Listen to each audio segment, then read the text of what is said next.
This is Liberated Love Notes, a podcast on Living Corporate Network hosted by yours truly, Brittany Janay, creator of Liberated Love Notes, critical self reflections and affirmations for the culture. You already know Liberated Love Notes is your source for weekly doses of self reflection, affirmation, and reimagining for us by us.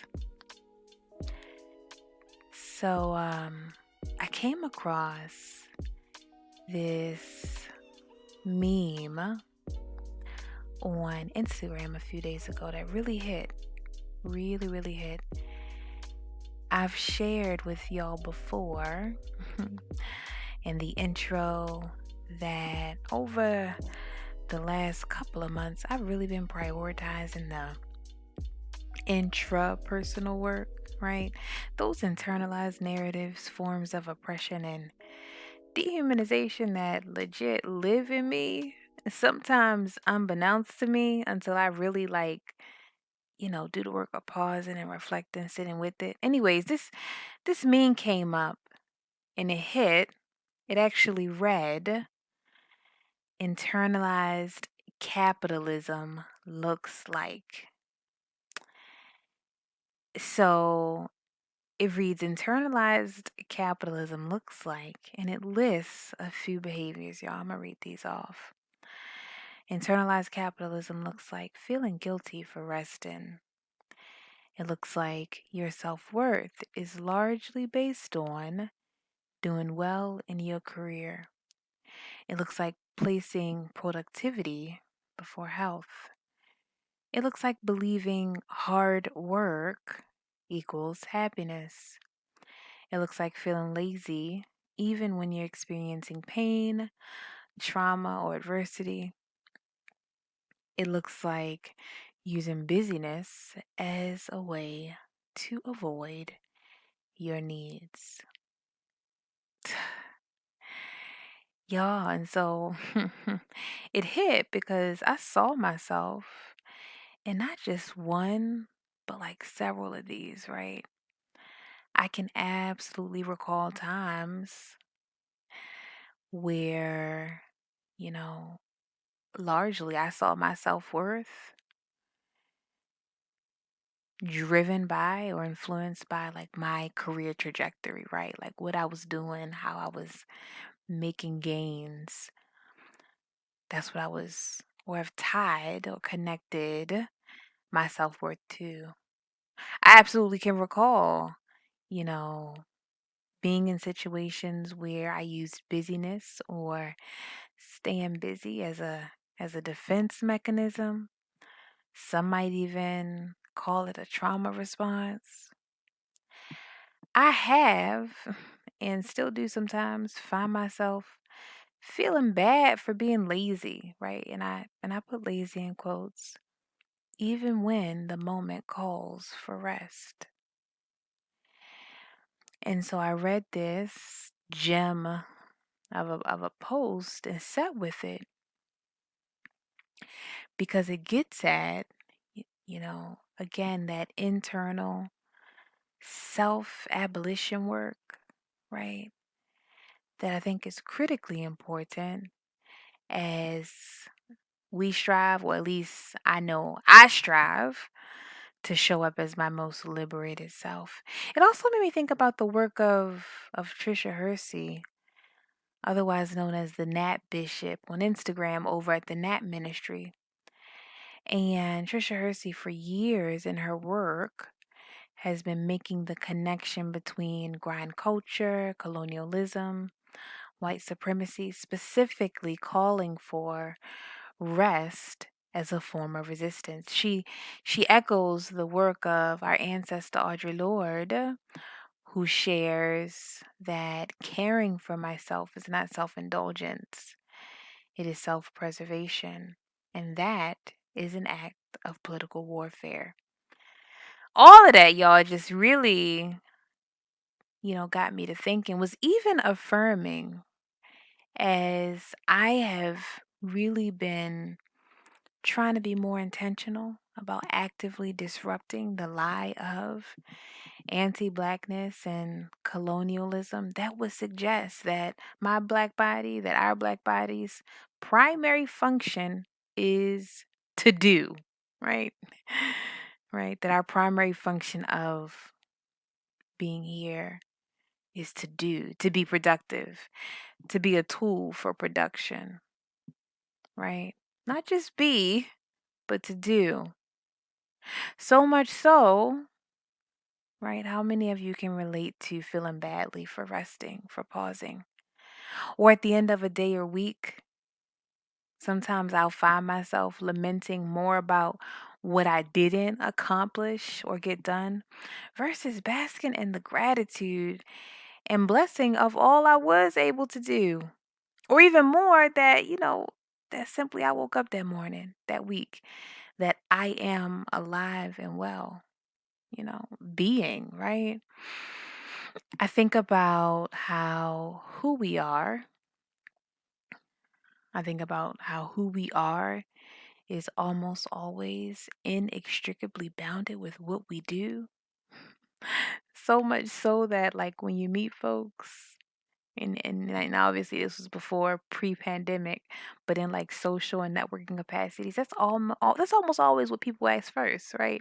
What you do, or you know, if you're speaking or asked to introduce yourself, to share who you are, to share who we are.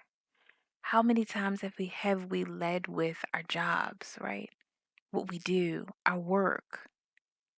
And this stuff like starts young. I was reading an article that talked about how early we internalize and even pass down to our children that identity and worth are interlocked with career aspirations, making a living. Just think about the question, what do you want to be when you grow up? And how that being is often qualified with a role or some form of like productivity, doing. All of this brings me, all of this reflection brings me to this week's Liberated Love Note, an affirmation I actually wrote for myself as a reminder that I am more than what I do. I am more than my job. I am more than my business. That who I am is neither limited to nor contingent on how I can produce for others. That my worth and validation is not tied up in my work. Can we do, purposeful work and that not be all that we are? I would say yes. Can we do work that is connected to our identity and passions? Work that is deeply personal and still create healthy boundaries? I would say absolutely. I would even venture to say that it is absolutely necessary. And so I'll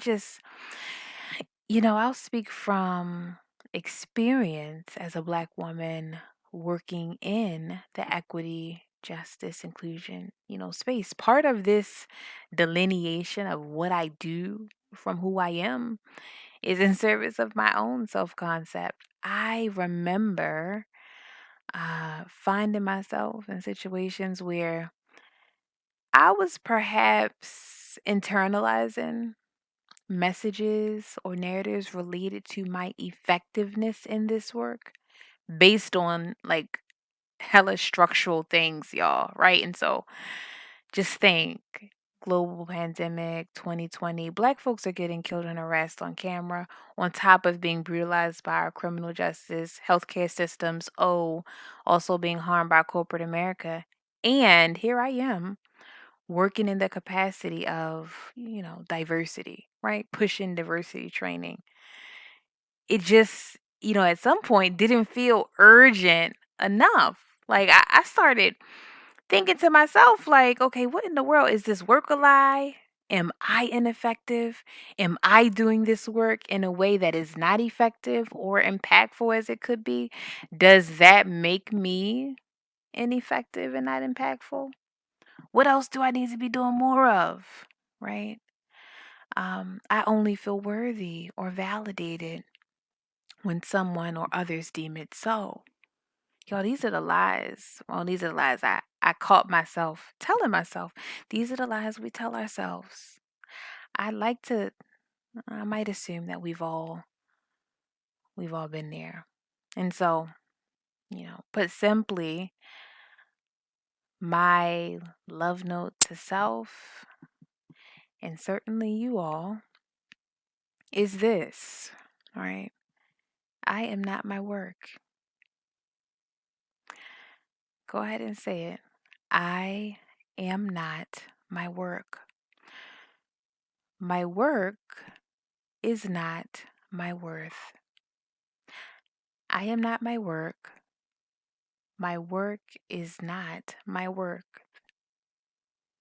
In fact, and we affirmed this last week, in fact, I am inherently worthy. There are no prerequisites. I am not my work. My work is not my worth.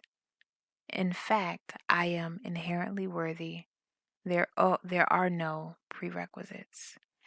And even though I am engaging in good work, purposeful work, personal work, impactful work, this work is not all I am. It is not who I am. It is what I do. I don't know about y'all, but I experienced some freedom in that clarity, right? I experienced freedom in that clarity, knowing that I am more than what I do. I am more than what I do. I'd even offer as an exercise this week, y'all. I might ask you to engage in an exercise this week. Literally complete the phrase I am, right? And list out those things that make you who you are aside from what you do, right? If you had to answer the question, who are you? And not even mention what you do, your job, what might that sound like? There is a quote that I sit with often, I recite often, I share often because it resonates with me so much. And it's by Lucille Clifton, Black woman, poet. She shares, in the bigger scheme of things, the universe is not asking us to do something. The universe is asking us to be something. And that's a whole different thing. I probably shared that before, but there's something about it that hits y'all. In the bigger scheme of things, the universe is not asking us to do something. The universe is asking us to be something. And that's a whole different thing. Who you be, right? Who you be is way more than what you do. Who you be is way more than what you do. I promise. All right, y'all. That's all I got for you. Wishing you a purposeful week that is one of clarity. That's one of my words from the top of the year. A purposeful week that is one of clarity. And my other word, y'all, ease. I'll catch you next time.